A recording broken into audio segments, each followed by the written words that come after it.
ilmu agama akan mengawasi kita. Sebelum makan, sebelum minum, sebelum berteman, sebelum mencari pendapatan, maka ilmu agama akan berbicara dengan kita. Ini boleh atau ini tidak boleh. Oleh karena itu, ulama mengatakan kita lebih butuh terhadap ilmu agama ini daripada makanan pada saat sangat lapar, air pada saat sangat dahaga, dan juga tempat tidur pada saat kita sangat capek.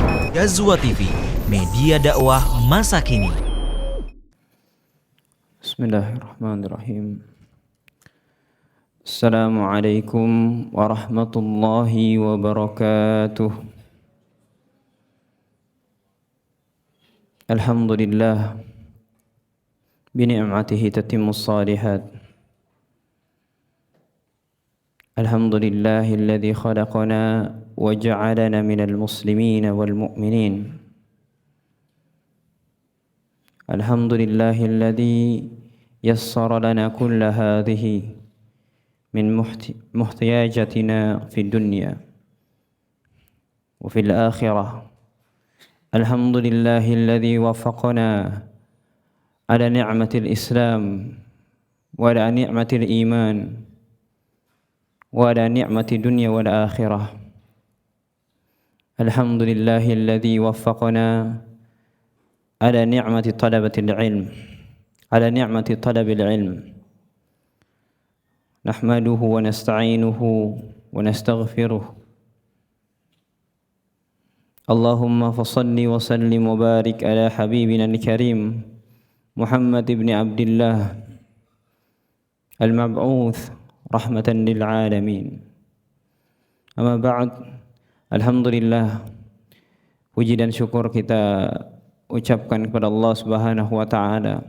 Kita lakukan dengan amal-amal saleh kita kepada Allah Subhanahu wa taala yang telah memberikan kita banyak taufiknya. Taufik untuk bisa berislam, taufik untuk bisa beriman, taufik untuk bisa beribadah kepada Allah Subhanahu wa taala, dan taufik untuk menuntut ilmu.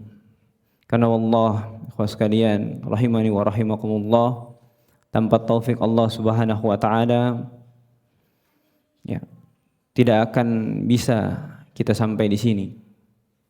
Tidak akan ada si fulan orang Islam, si fulan orang beriman, kecuali dengan taufik Allah Subhanahu wa taala. Oleh sebab itu kita memuji Allah Subhanahu wa taala yang mungkin tidak akan bisa menyamai apa yang diberikan, tapi setidaknya afala anakuna abdan syakura. Setidaknya kita bisa bersyukur pada Allah Subhanahu wa taala, seorang hamba yang berterima kasih kepada Tuhannya.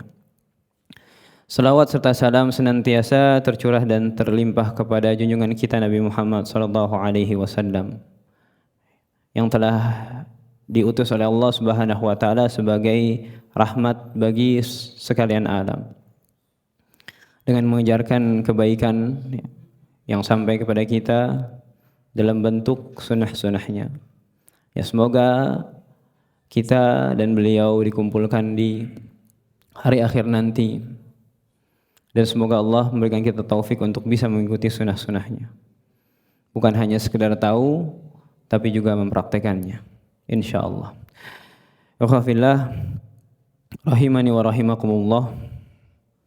Kita lanjutkan pembahasan kita mengenai kitab Riyadhus Shalihin, dan insyaallah hari ini adalah hari terakhir kita di bab an-niyah. Terakhir pembahasan niat di kitab Riyadhus Shalihin yang dikarang oleh Imam An-Nawawi. Ya, kita sampai di hadis ke-12. Beliau rahimahullah menutup bab ini dengan sebuah hadis yang diriwayatkan oleh Abdullah bin Umar radhiyallahu anhu. Kita baca matannya.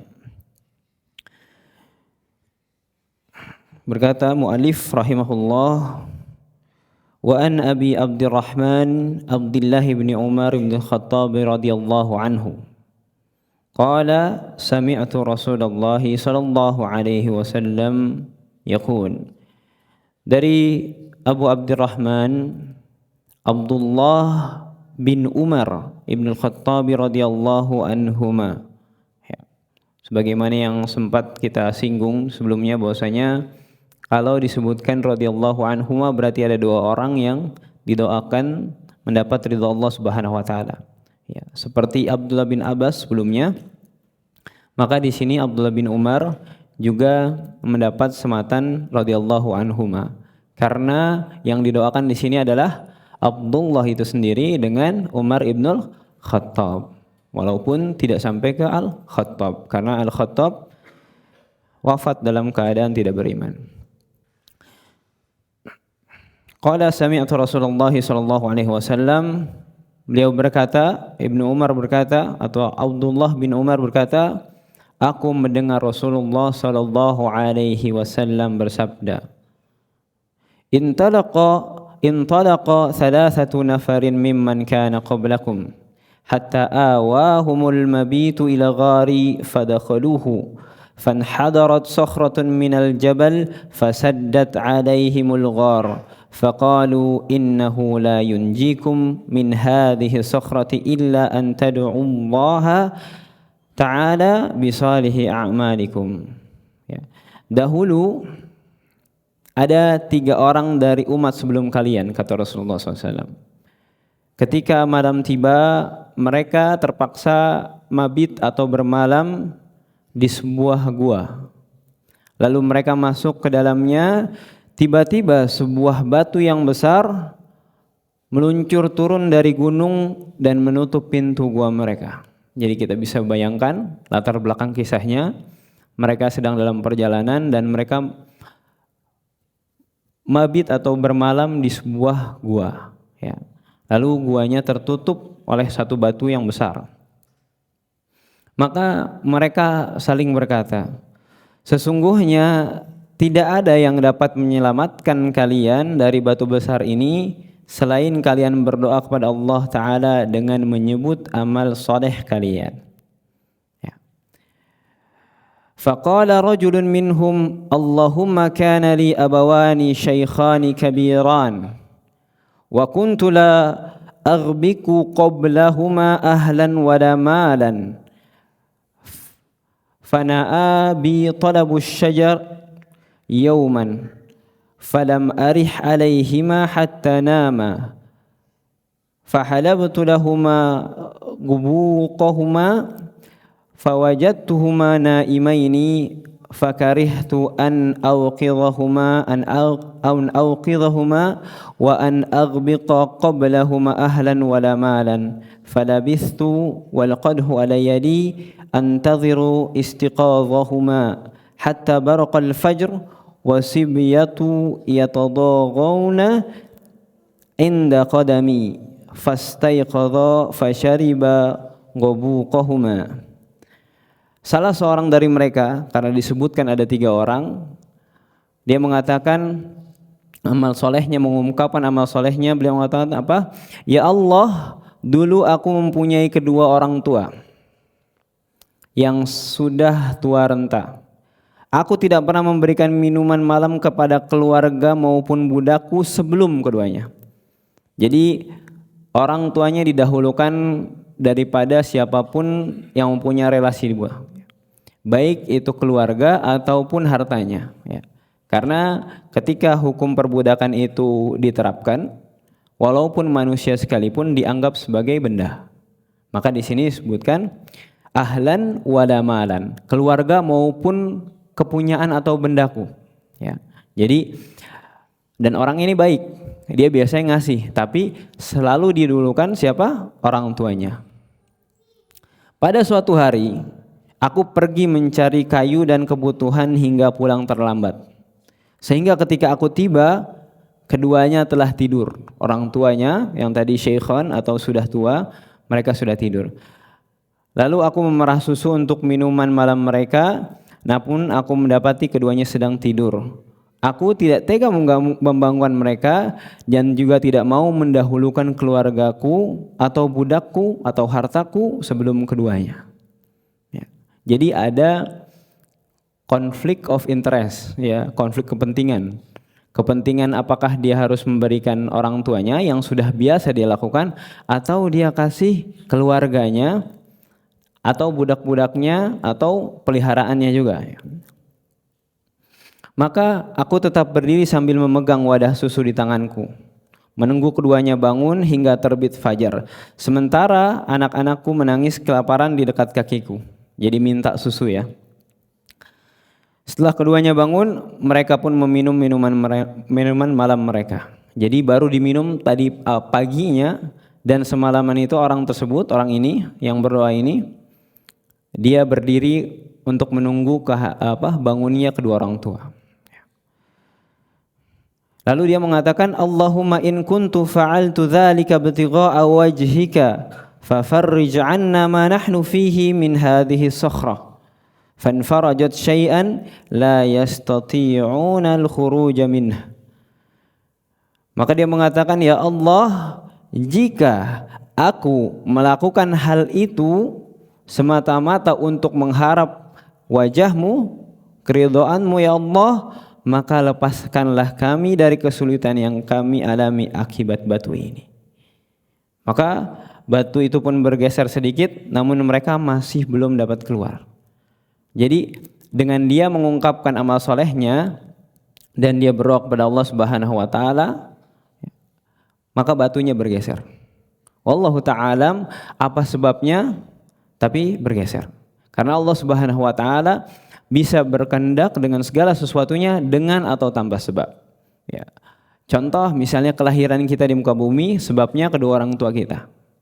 Tapi Allah juga bisa menciptakan Adam alaihi salam tanpa sebab atau langsung diciptakan. Gitu ya. Dan di sini tidak disebutkan apa sebab dari bergeraknya batu yang besar tersebut. Lalu yang lain juga berkata, qala al-akhar, Allahumma innahu kanat li ibnatu ammin kanat ahabban nasi ilayya, fa fi riwayatin kuntu uhibbuha ashadda ma yuhibbu ar-rijalu an-nisaa fa aradtuha ala nafsiha famtana'at minni hatta alammat biha sanatun minas sinin faja'atni fa'a'taituha 20 wa 100 dinarin ala an tukhalliya baini wa baina nafsiha fafa'alat. Orang yang kedua berkata, ya Allah, sesungguhnya aku memiliki sepupu, anak pamanku yang merupakan orang yang paling aku cintai, aku sukai ya. Dan di riwayat yang lain menyebutkan bahwasanya aku mencintainya dengan kecintaan yang sangat sebagaimana kecintaan seorang laki-laki kepada perempuan. Lalu aku menginginkannya untuk dia menyerahkan diri kepadaku, artinya berzina. Tapi dia menolak. Hingga satu ketika ia tertimpa masa sulit. Lalu ia datang kepadaku, maka aku memberinya 120 dinar dengan syarat aku bisa berbuat zina dengan dirinya. Maka ia pun menyetujuinya. Hatta idza qadartu 'alaiha fa fi riwayatin falamma qa'adtu baina rijlaiha. Hingga saat aku bisa berbuat sesukaku dengan dirinya, dan di riwayat lain disebutkan sampai aku duduk di kedua kakinya. Qalat ittaqillah. Maka perempuan itu atau sepupunya berkata, bertakwalah kepada Allah. Wala tafudda al-khatama illa bihaqqiha. Jangan sampai kamu rusak al-khatam. Maksudnya keperawananku atau cincin ini yang menggambarkan makna seperti itu, kecuali dengan haknya. Apa maksud dari haknya? Dengan akad yang benar, bukan zina ya. Maksudnya jangan kamu lakukan ini karena ini perbuatan yang melanggar hak. Fansaraftu anha wa hiya ahabbun nasi ilayya. Maka aku meninggalkannya dan dia, si perempuan tersebut, masih statusnya adalah orang yang paling aku cintai.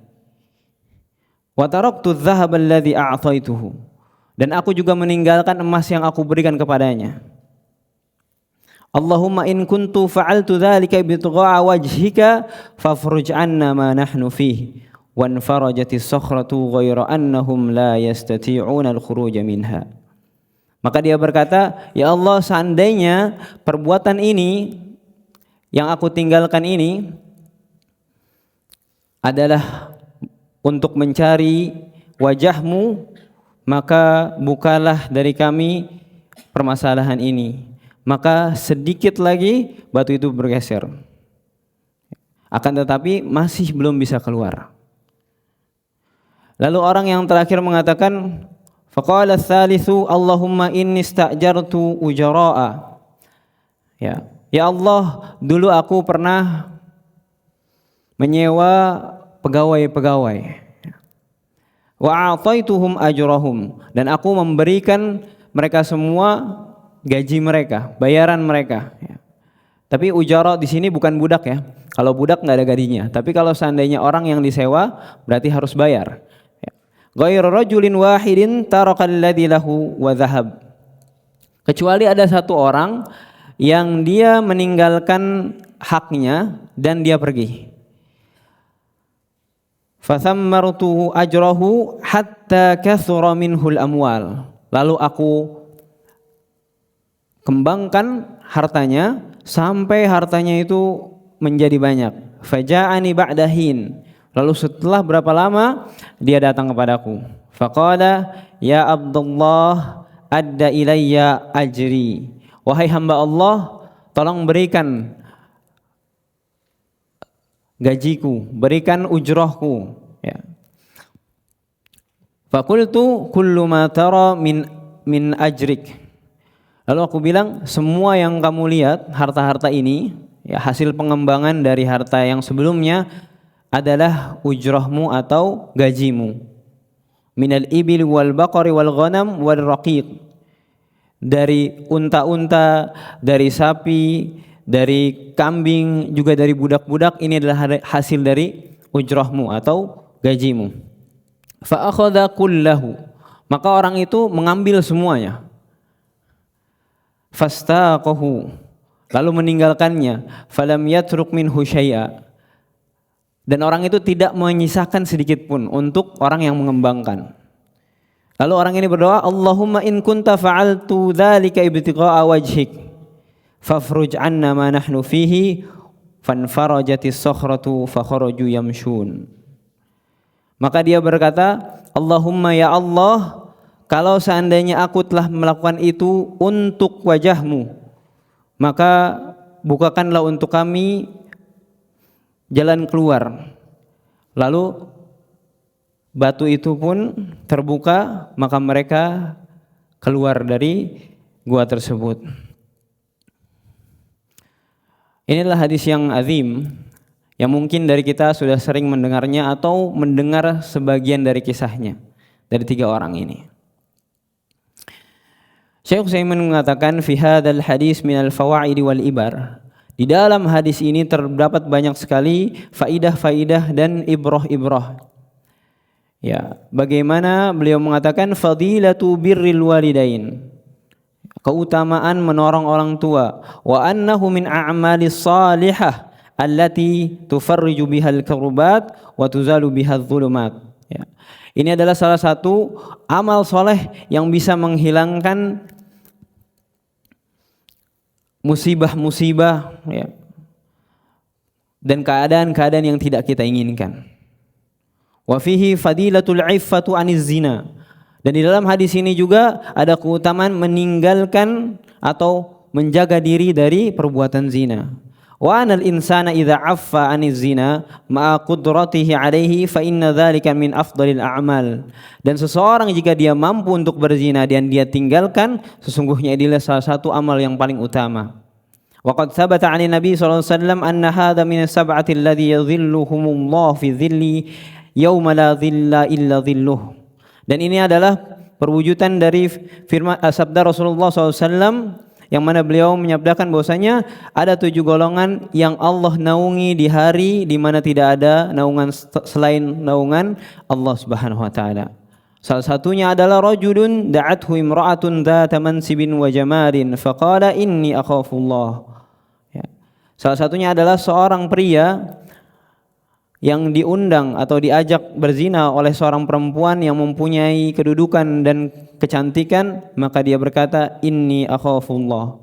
Sesungguhnya aku takut pada Allah Subhanahu wa taala. Ya. Beliau juga melanjutkan, fahadzal rajul makkanathu hadhil mar'ah allati yuhibbuha min nafsiha faqama khaufan min Allah azza wa jalla fahasala indahu kamalul iffah fayurja an yakuna mimman yudhilluhumullahu fi dhilli yawma la dhilla illa dhilluh. Ya. Orang ini sudah diberikan kesempatan ya oleh perempuan itu, walaupun perempuan itu mengucapkan nasihat ya, tapi keputusan semua diambil oleh laki-laki yang tadi kita sebutkan. Ditambah lagi perempuan yang ada di depan dia adalah orang yang memang dia inginkan untuk berzina ya. Maka dia bisa menjaga dirinya, lalu semoga orang tersebut dan orang yang semisal orang ini adalah orang yang Allah lindungi di hari di mana tidak ada lindungan kecuali lindungan Allah Subhanahu wa taala. Wa fi hadzal hadis aidan dalilun ala fadlil amanati wa islahil amal lil ghair. Dan juga kata Syekh Utsaimin, di dalam hadis ini ada keutamaan dari menjaga amanah dan memberikan maslahat ya, kepada orang lain. Karena ikhwafillah, nanti amal soleh kita akan saling berbangga ya, di antara mereka siapa yang paling mempunyai nilai. Maka hendaklah seorang muslim senantiasa memberikan kesanggupannya untuk beramal soleh yang terbaik sampai amal itu menjadi amal yang terbaik untuk dia di mata Allah Subhanahu wa taala. Dan insya Allah ini juga bisa kita simpan untuk menjadi tawassul kita atau wasilah kita ketika satu saat ada hal yang membuat kita risih atau ada masalah yang menimpa kita. Sudahlah haula wala quwata illa billah, tidak ada daya dan tidak ada upaya kecuali Allah Subhanahu wa taala. Maka amal-amal saleh ini bisa membantu kita menjadi wasilah. Dan di dalam hadis ini ya, menjelaskan tentang kudrah Allah Subhanahu wa taala atau kemampuan Allah Subhanahu wa taala. Innallaha ala kulli syai'in qadir. Allah berkehendak atas segala sesuatunya dengan sebab atau tanpa sebab. Dan juga kata Syekh Utsaimin, di dalam hadis ini menunjukkan bahwasanya sifat Allah Subhanahu wa taala kita lihat As-Sami', Maha mendengar ya. Lalu juga di dalam hadis ini bahwasanya annal ikhlas min asbabi tafrijul kurubat. Bahwasanya keikhlasan, niat yang baik adalah salah satu sebab untuk bisa terhindar dari keburukan ya. Lalu di dalam hadis ini juga ada pelajaran yang bisa kita petik bahwasanya bolehnya bertawassul ya, bolehnya bertawassul dengan yang diajarkan oleh Nabi SAW. Apa saja? Yang pertama, kita bertawassul dengan sifat-sifat Allah dan nama-nama Allah Subhanahu wa taala ya. Karena Allah Subhanahu wa taala berfirman, "Walillahil asmaul husna fad'uuhu biha." Dan Allah memiliki asmaul husna ya, nama-nama yang baik, nama-nama yang indah. Maka mohonlah kepadanya dengan menyebut asmaul husna. Lalu yang lain yang lain adalah seorang muslim juga boleh bertawasul dengan amal soleh yang dilakukannya. Sebagaimana yang kita saksikan dalam hadis ini. Allah Subhanahu wa taala berfirman, "Alladzina yaquluna rabbana innana amanna faghfir lana dhunubana wa qina adzabannar." yaitu orang-orang yang berdoa kepada Allah Subhanahu wa taala, wahai Rabb kami benar-benar beriman dan ampunilah dosa-dosa kami dan lindungilah kami dari azab neraka. Ya. Dari mana kita tahu bahwasanya ini ada dalil bertawasul? Karena Allah Subhanahu wa taala dalam sabdanya mengabarkan bahwasanya mereka berkata, Rabbana innana amanna. Wahai Rabb kami beriman. Sedangkan beriman adalah amal soleh. Lalu setelahnya mereka baru meminta, faghfir lana dzunubana. Maka karena kami beriman ya Allah, tolong ampunilah kami, wa qina adzabannar, dan jauhkanlah kami dari azab neraka. Maka amal-amal soleh kita bisa kita gunakan untuk bertawasul. Jadi, khusus sekalian, ketika antum beramal soleh, apalagi amal soleh yang memang antum punya effort yang sangat berat di situ, jangan sampai antum merasa rugi. Kenapa? Karena satu hari mungkin antum membutuhkannya. Ketika ada kurbat atau ada musibah-musibah yang sudah di luar dari apa yang antum pikirkan, maka antum berdoa kepada Allah Subhanahu wa taala dengan bertawasul dengan amal soleh antum. Maka ikhwas sekalian, jangan pernah remehkan atau jangan merasa kecewa ketika antum beramal soleh. Karena suatu hari mungkin antum butuh dengan amal soleh itu. Ini masih di dunia. Sedangkan di akhirat, pasti antum lebih butuh. Ya, tidak ada yang lebih antum butuhkan dibanding amal soleh ketika hari di mana tidak ada yang bisa membantu antum kecuali amal soleh antum. Lalu yang juga boleh kita jadikan sarana untuk bertawasul adalah doa orang-orang soleh yang masih hidup. Ya. Ini makanya kita saling mendoakan di antara orang muslim, di antara orang mukmin. Ya, kita nggak tahu di mana keadaan kita yang paling bertakwa, maka kita minta doa antara satu dengan yang lainnya. Atau kita minta doa orang-orang yang sedang beramal soleh, misalnya lagi umrah, lagi haji, ya, lagi melakukan ketaatan pada Allah Subhanahu wa taala, dan ini adalah sarana untuk tawasul dan meminta kepada Allah Subhanahu wa taala, ya. Karena ada satu riwayat pernah terjadi musim kemarau di masa Rasulullah SAW, dan ketika itu adalah hari Jumat. Tiba-tiba ada seorang Arab Baduy yang berdiri, wahai Rasulullah SAW, telah musnah harta dan telah kelaparan keluarga. Maksudnya sudah terjadi musibah yang sangat besar. Lalu Rasulullah SAW mengangkat kedua tangannya seraya berdoa, ya Allah, turunkanlah hujan kepada kami, ya Allah, turunkanlah hujan kepada kami. Maka ini termasuk sunnah. Dan tiga hal yang tadi adalah cara bertawasul yang diajarkan oleh Allah dan Rasulnya. Gitu ya. Dan juga berhati-hati dengan jenis-jenis tawasul yang lain atau yang digambarkan tawasul oleh orang-orang yang tidak bertanggung jawab, gitu ya. Maka mungkin bisa jadi hal-hal ini menjerumuskan kita kepada kesyirikan. Maka cukuplah tiga hal tadi atau yang telah diajarkan oleh Nabi SAW untuk kita bertawasul pada Allah Subhanahu wa taala. Lalu yang kita bisa ambil juga di dalam hadis tadi adalah keutamaan menjaga diri kita dari hal-hal yang haram, ya.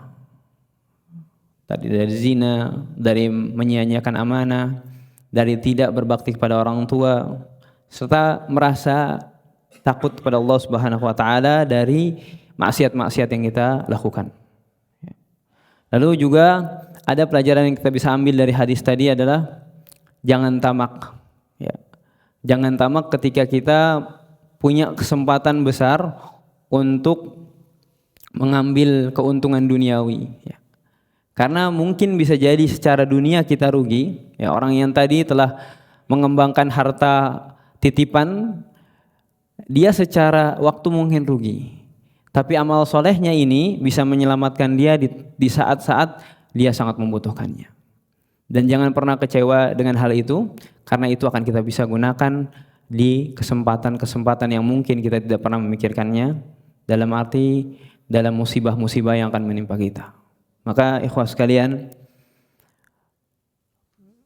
pentingnya kita menyimpan amal-amal soleh kita. Jangan takut kalau seandainya effortnya terlalu besar untuk kita, karena insya Allah Allah yang akan menggantinya. Sudah pasti di akhirat dan mungkin bisa berguna untuk kita di dunia. Mungkin ini yang bisa kami sampaikan dalam kesempatan kali ini. Insya Allah kesempatan berikutnya akan kita mulai di bab selanjutnya, yaitu bab taubah. Kita tutup dengan alhamdulillah dan doa kafaratul majlis. Subhanakallahumma bihamdika asyhadu an la ilaha illa anta astaghfiruka wa atubu ilaik. Wassalamualaikum warahmatullahi wabarakatuh.